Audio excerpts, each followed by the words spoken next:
to 24. And with that, we welcome you to Game Day Final, presented by our good friends at Mercedes-Benz. That is Steve Smith Sr. I am Chris Rose. Did you get elected into the Steelers Hall of Fame while I wasn't looking or something? What's going on? Whoa. Black and gold? Whoa. No, but still, that is it's nice just look. trying to be festive. Is that what it is? Holiday season. Okay. Speaking of giving gifts, that's what Tampa Bay offense was doing. Or more, I guess you could say Dallas's defense was taking it away. Yeah. Those two plays late were enormous. Great defensive plays by the Cowboys. Much maligned throughout the season. It was outstanding. You look at the Dallas Cowboys, you look at the season that they're having, and you want to end strong. And there was a great opportunity for these guys to end strong. Yes, Tampa Bay did give Dallas some opportunities, but Dallas did protect their home field and do some things that we weren't expecting. I mean, how about that play by Jordan Lewis? Man, just keeping your eyes on your luggage, going up. Great pass. Baker Mayfield threw a pretty darn good pass. Yeah. Just happened to fall in the wrong jersey. And then here, Mayfield keeping the play alive, somehow avoiding the sack, and Rachaad White didn't love the ball security there.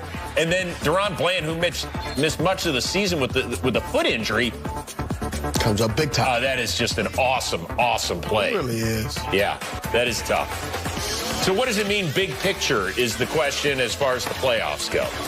Over in the NFC, Tampa Bay actually came in with the NFC South lead.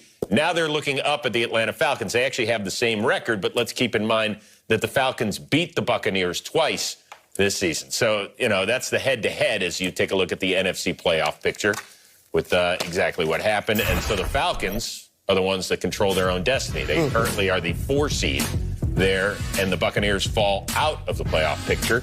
However, 2 weeks to go, Tampa does have the easier leaders in the NFC South. 26-24, the final score from AT&T Stadium. Week 16 belongs to the Cowboys as they get it done. A late strip from Deron Bland forces the fumble. He recovers it himself, and the Cowboys end up on top, taking down the Bucs at home. Alongside Isaiah Stanback, Nicole Hutchison, Nate Newton, I'm Kyle Yeomans. This is the First Word presented by Dr. Pepper.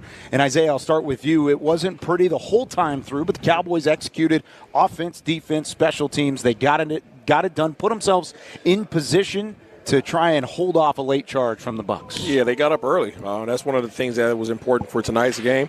They was able to establish a couple score lead, and from that, you were able to take Tampa Bay out of their game plan offensively. They wanted to try to get in a position where they can run the ball, have an equal, we talked about in the pregame show, having an equally balanced type of offense. And what you were able to do by getting up early was you were able to take that running element out of it. And then Coach Zimmer was able to let the dogs loose by going out there and putting a lot of pressure on Baker Mayfield. Yeah, defensively, of course, you talk about Mike Zimmer being able to get those guys out of their game plan, but you have to give credit to this offense as well. I mean, they were tested big time. Obviously, the run game has improved the last couple of weeks. Weren't able to get it going too much, but it did just enough in order to open up the passing game. You saw Cooper Rush play with a lot of confidence. You love to see that. CeeDee Lamb doing some good things. So offensively, I've got to give Mike McCarthy certainly a bag today because he was in his bag. Yeah, I think the offense did enough in the first half to maintain, and the defense just was steady all the way through. I looked at all the stats and tried to find something that was in favor of the Cowboys. No turnovers.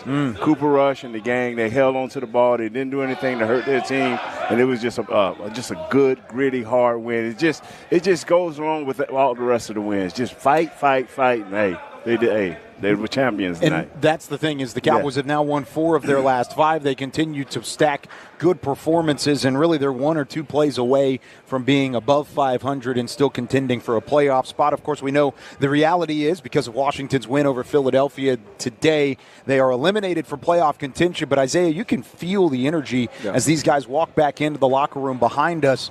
This doesn't feel like a team that just got eliminated from playoff contention today. They went out, wanted to make a statement, and they did so in front of the NFL on prime time on Sunday Night Football. And you could see that early, that energy working into the lead that they were able to build in the first half. Yeah, they were able to play the Grinch a couple days before Christmas. And that's the fun thing about this is you have an opportunity to go out and play another game. And no matter what the outcome may be in terms of your ability to go to the postseason, you're still going out there and you're playing with your boys, you're playing with your friends. You're going out there trying to put good tape out there to help yourself in your bid for a better contract and extension in whatever regard you might have in this league. But, these guys went out there and took care of business. They've been executing every week. There's been elements of their game that they've been checking the box on every single week. We talked early in the season about their inability to create turnovers. Well, they checked that box. Their inability to get pressure on quarterbacks. Well, they got that box checked. Offensively, did you have big splash plays? Well, they had a number of those. So things that haven't been getting done early in the season are now starting to come to fruition. It's unfortunate that it's not going to pay dirt in terms of them going to the postseason, but you can still build momentum and try to save your job and possibly your coach's job. Can we also give it up to the fans, too, because they did such a great job at just keeping this place electrifying. But, no, I mean, we talked a little bit about it last week and just about, these guys are now playing for the names on the back of their jerseys, right? You don't know who will be here next year. So certainly a task for them. But when you talk about just the way that they fought, it's not easy having to come out here and knowing a couple hours before that you may not be playing or you're not playing in the playoffs. And so pretty much leaning on each other, coming out there and fighting, it's super impressive. I just think what you guys said, Donovan Wilson, 4 weeks ago, what is he doing? I mean, he can't play the box. He can't cover anybody. He's in the box where he belongs. Yep. He's covering people better. And I'm looking at your guy, Mozzie, man. Yeah. He making some plays. I mean, he's holding up in there, making things happen, letting the linebackers flow. So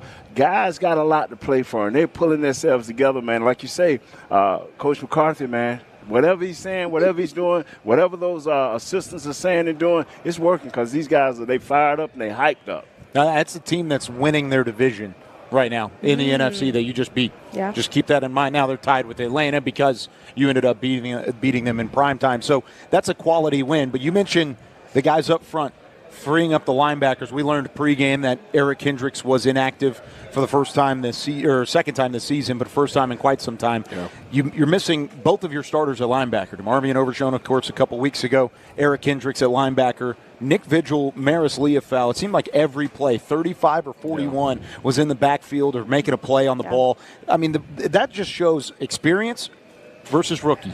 It doesn't matter. Even a season like this where things don't go your way, you can still have guys step up and play a big role in last-minute notice. Both of those guys did a phenomenal job today patrolling that second level. Absolutely, and this is just an understanding of what your assignments are defensively. I think this entire defense understands what it means to play complementary ball when you're playing next to each other. We heard early in training camp about trying not to play hero ball, right? Just do your job, do what's being asked of you. You're starting to see all those things come together late in the season. Everybody keeps talking about, Coach Zimmer is finally figuring it out. Is he just now figuring it out, or is it just that the players are just now figuring it out and he actually has access to some of these guys?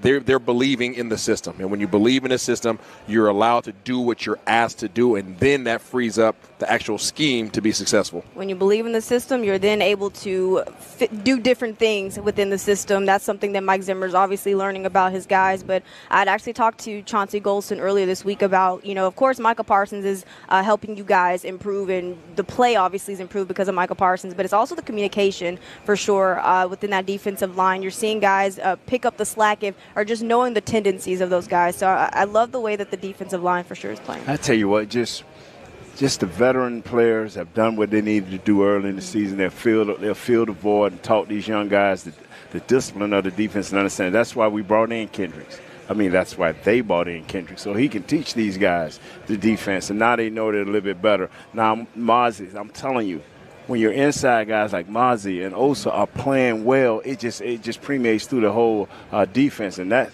I think that has been the big deal the last few games. Is Osa showed up to play, Mozzie is getting better. The other guys are playing. Golston, he's continued to play. So when you see that right there, and I'm always talking about the interior. When you got the three guys inside, offensively they're playing well, the offense go well. When you got three guys inside, defensively playing well, same with the defense. It allows the outside to play well. So these guys are getting better, and they beat a good team. Yep. They beat a solid team today. That's the thing, is there's a lot to build on here. Now, we talked about it in pregame. You talked about it for the most part. This is a team that, of course, was eliminated